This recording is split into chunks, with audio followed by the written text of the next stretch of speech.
And welcome back to the Daily Wrap. It's potluck time. This is the part of the show where we go around the table and share our favorite stories of the day. Jenny, you're the best chef of the three, therefore you go first. Hey, I am pretty good with a knife. Fascinating. Sharon Stone. I thought you were more like the ice pick kind of girl. Hey, down boy. Anyway, Utah's Senate has just passed a measure that will allow firing squads to carry out the death penalty in that state when lethal injections are not available or are not working.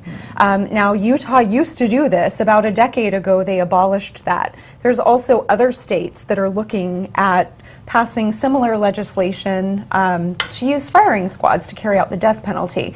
Now, as you know, there's been a lot of difficulty with injectable drugs not being reliable. In Georgia, they just stayed the execution temporarily of a woman who is arguably an asset in the prison system now. She's been reformed. But drugs, they go awry a lot. We know that.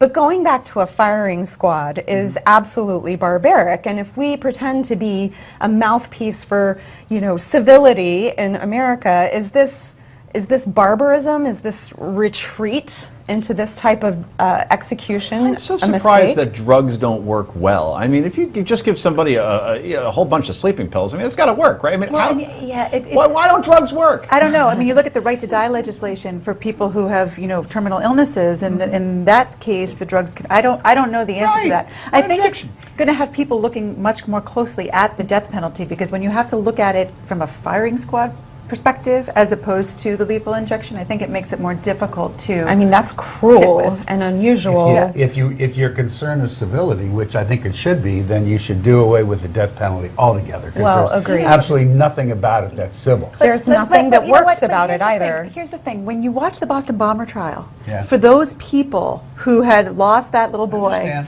it is easier for us to say. I also happen to be against the death penalty, but I also can thankfully say that I've never been in a position to have lost my legs or lost a child. That guy will suffer far more by being imprisoned the rest of his life than getting left out the but there's an argument on the other side. Put to death. Death as a murder is actually something desirable for them. You're always impossibly prepared, but I don't expect you to know the answer to this.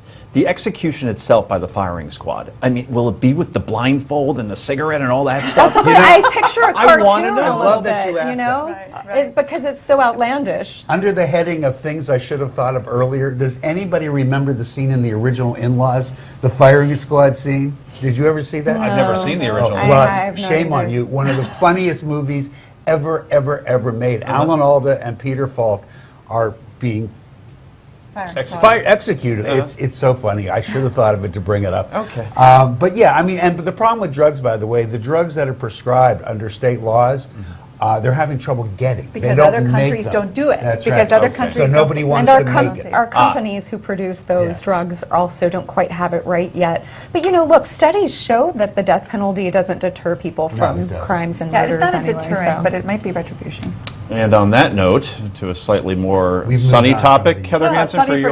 Yes, bring it up. There's a huge bill that was introduced yesterday, bipartisan bill to totally reform medical marijuana and really marijuana law here in the country. It's Rand Paul and Cory Booker who are presenting it, and it will make, in the states where medical marijuana is legal, it will make marijuana legal. Really? It's also going to change so that there will be banks, because one of the big issues for people who deal in marijuana legally is that their banks won't take their money because of federal law. So there's a lot of issues that this bill is going to overcome. I think that public opinion is very much in favor of this, but I do have to, it's interesting, I have a lot of family in the DEA. And they are strongly, I know, you better watch it. Moving away. I don't know you. Moving I don't away. know. But they are strongly against it, and they have very good reasons for it. In the Netherlands, when they legalized it, 18 to 25-year-olds, the number who smoked pot doubled, and they have since scaled it back. You're 5 times more likely to have a heart attack after smoking marijuana, according to Harvard. You are more likely to suffer all of the things that you suffer from smoking tobacco, according to Yale. There are, the American Medical Association doesn't get behind it in smoking form. Neither does the American Cancer Society. Neither does the American Pediatric Society. So while I think that the public opinion is very much in favor of it, you don't hear a lot of the arguments that are strong against it. Because the media doesn't allow it primarily. Right. Because they're so on There's board with conflicting Would you studies. excuse me for 1 minute? Oh my. Rick, we know how you feel. Now, what were you But saying? look, I mean, all the more reason to regulate the drug because we know that so many more people than report or that we know from studies actually use marijuana. I dated a guy that used marijuana. He had to smoke it all day long just Did he to inhale? function. But see, look at that But here's the thing. I mean, you can do the same thing to yourself with alcohol. People do it anyway. We just need to get it on the market and regulate it. I mean, that's what this bill will do. I'm not so sure that there isn't an argument against it, though. Okay. And on that note, Frick, thanks for the visual. Yeah. Marijuana. We certainly appreciate it. It's like a hookah. It's a low value one anyway. Quick break, but don't worry, we have more potluck for you, including my own. This is the Daily Wrap, only on Newsmax TV.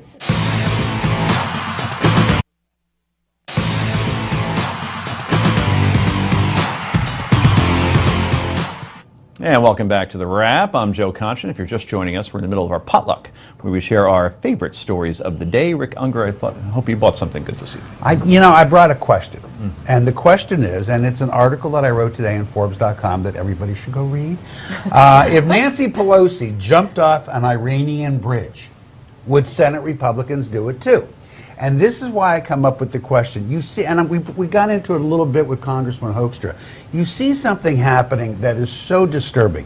There are incidents where Democrats have breached this very same rule that I'm now beating up on Republicans for doing with this letter to the Iranian leadership. When they did that, they were severely beat up by the Republicans, as they should have been. And I write about the story of the 10 Democrats who went around Ronald Reagan. I write about Nancy Pelosi, who was asked by President Bush not to go to Syria when he was trying to isolate the Syrian president. She went anyhow. And I call them both out as wrong. Right. But more importantly, members of the Republican Party, starting with Newt Gingrich, really called them out as wrong. So my question is, why is it suddenly okay for these people to do the same thing when their party went to such great lengths to call these people out? And it reminded me of the old adage that your parents used to say to you, if Susie jumps off a bridge, are you going to do it too? Yeah, I think that there's two issues here. Does it make it less wrong because someone else did it? No. But on Monday, your piece talked about this extraordinary thing that the senators had done and the fact that it was such a break and we used to keep politics at the water's edge. And I think that the response is, no, this isn't that extraordinary. Well, no, it you've is. done it too. It's happened 3 times or 4 times out of the life No, of our Congress. if That's you- pretty and And this extraordinary. is the If you most go- egregious direct contact. I disagree. I don't know disagree. if that's true, actually. Because They've all but been you know egregious. what? And actually, I would say it's less egregious because in those other circumstances, those people were negotiating with our enemies. These Well, what senators are are we not. doing They now? are not. They are setting out. a This is standard. about No, nuclear hold on. We weapons. can't misstate it. First of all, Nancy Pelosi was not negotiating with You don't with know what Assad. she was Yeah, doing. we She really wasn't. do. You don't. Yeah, we do. She went in because I read person, though. A report. letter is much And- different than in Right. person. And the Very 10, right. And the a 10 threat. and A the 10 threatening Democrats letter. were not negotiating with Daniel Ortega. They were actually congratulating him by way of letter for opening up his government. Right. But President Taking his Reagan didn't want them to do it. And when Kerry went to- So I will agree with you that one's no more egregious than the other, but I wouldn't say that this is less so. Look, I- This two is very wrongs much don't the make same. a right. Two wrongs Right. don't make a right is a cliche because it's true. But I don't think at the bottom line that the Republicans were thinking about this when they signed that letter. They're thinking about 2016. They have to This is stop. all I about. don't think this is. Oh, They have- absolutely, it's I political. think it is. It's childish frustration, it's grandstanding. frustration. Let me Well, you finish can, the you point can of my voice your podcast. frustration But you within can't. the debate Because process. I give you your time. see? I know. Rick, See? finish So those let me 15 finish seconds. the point of my potluck, The which ladies is are talking, Rick. which is just to say that we have to stop all these politicians, You're right. both Right, sides, that's right. with the "I can do it because you did it." No, if it's wrong, it's wrong, folks. I don't care what side it's on. Stop doing things that are wrong. The man wrote the column, and now it's time for my turn. So, guess what? We don't live in an age of Aquarius. Oh no. We live in an age of accountability. What am I talking about? Well, think about what we're seeing in the news, where every week is a special episode, a very special episode, of Caught on Camera.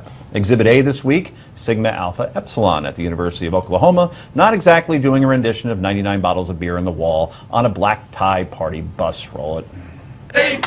There'll never be a There'll never be a You ain't from a dream, I don't know what's on me, there'll never And you could probably fill in the blanks on what was being said there. Of course, someone on the bus saw how revolting this chant was and sent it to the appropriate parties by taping it, which anybody can do with one of these suckers, which everybody carries at all times.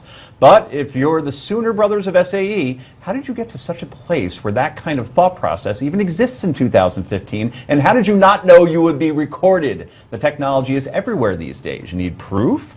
Ask probably would have been President Romney about that 47% tape if that didn't come out. Boy, that election could have ended up a little bit differently.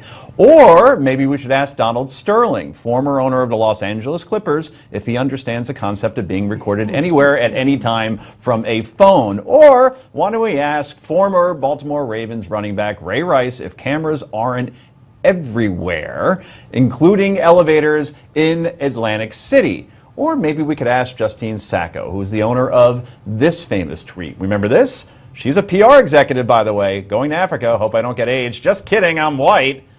And by the time she landed, she sent that out while she was on a tarmac. By the time she landed in South Africa, she no longer had a job. Here is the point. No matter what you say and no matter what you write, whether it be on Twitter, whether it be in the privacy of your own home, like with Donald Sterling with his girlfriend, it could very well get out. Or if you're on a party bus and you're chanting something like that, maybe somebody has the conscience and the peace of mind, the sense to actually record it and send it to the right people like they did. And that kid that you saw leading that chant, no longer an Oklahoma Sooner. So we now live in the age of accountability, everybody. This is not a discussion, unfortunately, but yet another rant by me.